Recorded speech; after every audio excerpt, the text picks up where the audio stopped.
Hi, this is Czech Ladkowski, and this is the eighth in our series on the life of Jacob and looking at him as a story of a real life character, a person of history, and the struggles he had and how it affected his life.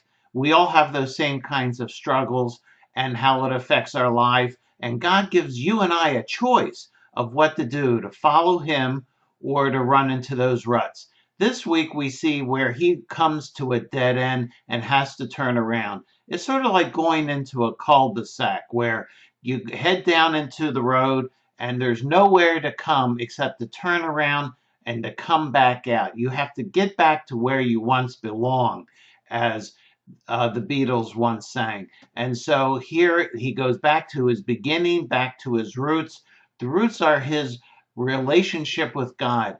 And God speaks to him in Genesis 35 and says to Jacob, "Go up to Bethel and settle there and build an altar there to God who appeared to you when you were fleeing from your brother Esau." You're going to go back. God says, go back up to where you first met with me. And there is some instructions there. The first is to go up. And going up takes more time and energy than it is to go down. He says, I want you to go back from where you are right now, go up a hill in essence, go back to that place where I first met you. Second, I want you to settle there.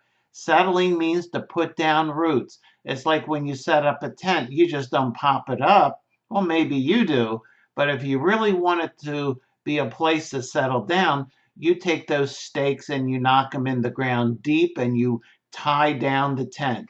God says, I want you to tie down where you live and I want you to make an altar. To have a place of worship, of conversation with me. So he receives these instructions, and the idea of building an altar is something that we don't do, and we may not have a great deal of insight into.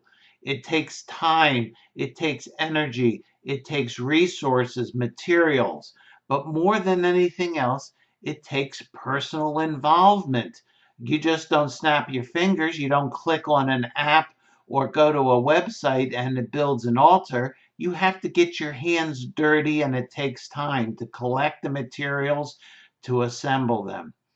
So Jacob said to his household after he hears from God and to all who are with him, get rid of the foreign gods that you have with you and purify yourselves and your clothing.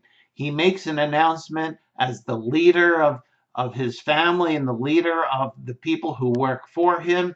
He says, we're going to go together and you need to get ready to meet with God. The first thing is to get rid of, to throw away, to not just throw away good things or to take things to the goodwill. No, to get rid of the trash, to take it outside, not just to take it off, but to throw it away. Secondly, is to purify yourselves. It's the idea of taking a bath, washing your hands, washing your face. Now, to you and I, that's not a big deal. But when you're in the desert and water is your most precious resource, he's saying you not only have to do something, you're going to make a significant investment and you're going to get washed. And not only washed, but put on clean clothes. This is going to be a special event. It's a special day. We're going to get dressed up and we're going to get ready to meet God. And he does that. And so they gave Jacob all the foreign gods they had and the rings in their ears. And Jacob buried them under the oak at Shechem. Now, this verse might mean, well, does having a pierced ear mean that you're worshiping a false god? Not necessarily, but in that culture, it was an indication, and they gave everything that might even have a hint of false worship over. What are the things that you and I have false worship, and are we willing to give those over? Well, they freely gave them over to Jacob, and what did he do? He buried them. It means to hide, to cover over with dirt. But it's more than that, it's to declare that it's dead. You only bury dead things. So they gave them over to Jacob and he buries them. And there he built an altar and he called the place El Bethel. because it was there that God revealed himself to him when he was fleeing from his brother. Jacob then builds the altar and he calls the place El Bethel, the house of God. It's a living place, it's a dwelling, but it's less about the place and it's more about the presence. Why do I feel this place is my house? It has less to do with the address and has more to do that this is the place that Marianne and I live. When all else is done, this is where we return to the house of God. This is the place we come back to worship God. It's sort of like the X marks the spot on a treasure map. This is the place. This is the house. This is where we come back to. And it's the place that he first met God, and he comes back to that place and builds an altar, a place of remembrance. And God said to him, your name is Jacob, but you will no longer be called Jacob. Your name will be Israel. And so he named him Israel. God repeats himself to Jacob, and I think this is so important. I know I need reminders, remembrances of his goodness and kindness to me, and that he has in Jesus made me a new person. Maybe you sometimes forget that. I know I do, but God repeats it and says, you are my child. I'm naming you Israel. You have a new name, and there's a promise that goes along with that. The promise is that he will have God's presence, that God will provide with him, that God will be with him forever. The promise. Think about God's promise to Noah and how he put the rainbow in the air as the promise. God makes promises to Jacob, and God makes promises to you and me that we are to remember. And so Jacob set up a stone pillar at the place where God had talked with him, and he poured out a drink offering on it. He also poured oil on it. Jacob called the place where God talked with him Bethel. He does a special thing. He sets up this stone, which is a place of remembrance where he can always go back to that place and see that stone setting up and say, God spoke to me here.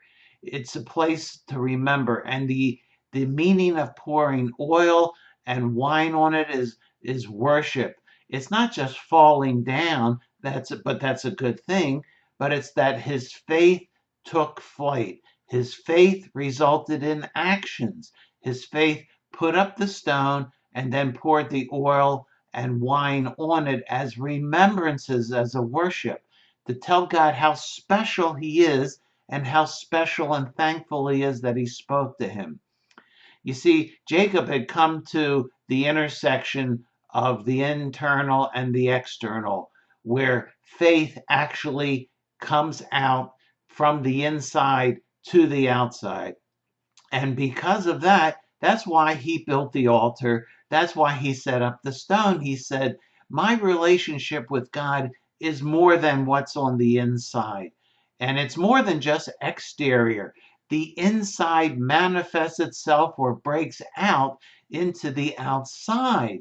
It always happens with you and me. What we truly, really believe in our hearts will come out. You say, well, I believe one thing, I just don't live it out or I don't talk about it.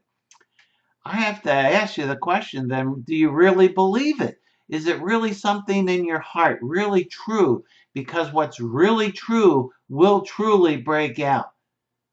Has God been good to you? Do you see and hear how he has expressed his love and compassion? Has Emmanuel, God with us, broken out in your life? Jesus has come. He was the perfect man, and he made some wildly uh, ex- experiences that he demonstrated power, but he also said things about himself. He said, I and the Father are one. No one can forgive but God. And then he forgives, he heals. He said, you want to know what God is like? Look at me. In speaking to the disciples after his resurrection on the road to Emmaus, he said, you want to know what the Bible is about? It's all about me. and things changed in their lives. If Jesus has really invaded your life and my life, it's going to come out. There's going to be evidence that comes out. I'm not saying we always and fully express it in words and thoughts and actions, but it will come out. To say that it's inside and doesn't demonstrate says we really don't believe it. So, what altars have you and I built that publicly demonstrate that God has been in our life? What pillars, what rocks have we set up that show ourselves and others that God has made an impact in our life? I know some people, and you may be one of them, that struggles with fear and doubt.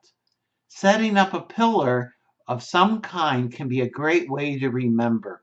There was a man who had great faith, but he also had great doubts.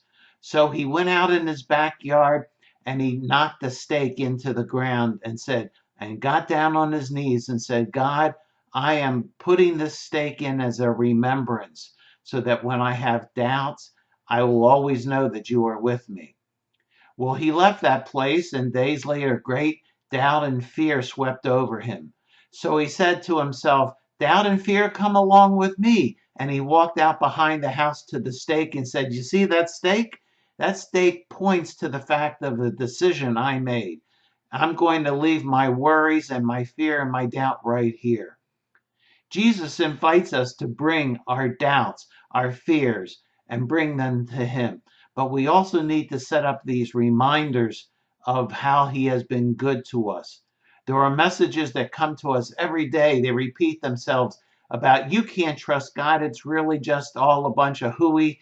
But we need to remember these items of faith so that we can bring them to Him and allow Him to calm us and to reassure us. Would you pray with me? Our Father and our God, I thank you that your love is great and that you want to remind us. Show us how to build an altar. Show us how to build a stone of remembrance in our lives, that we can always bring our doubts and fears to you, and you receive us. In Jesus' name, amen. Well, thanks for joining with us today. And I know that Jacob is speaking to your heart and my heart. God bless and bye-bye.